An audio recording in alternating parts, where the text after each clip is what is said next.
In today's video, I'm going to show you how to transfer file wirelessly from Android to MacBook Neo. First, you can see I open Android, then I need to go on Google, then type tropishare.com, then open this website, then again going your MacBook Neo, and I open Chrome browser, then again type Tropishare. Make sure you are connected same Wi-Fi. Now you need to choose which file you want to send. So for example, I want to send this file.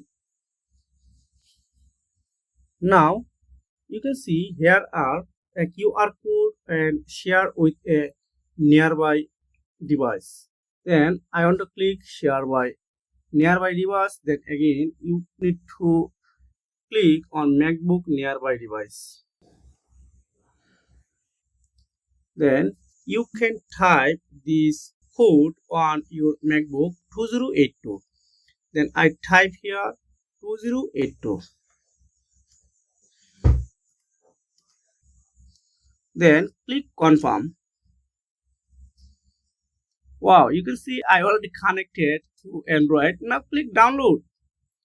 That's it, it's already done. Thanks for watching. See you again.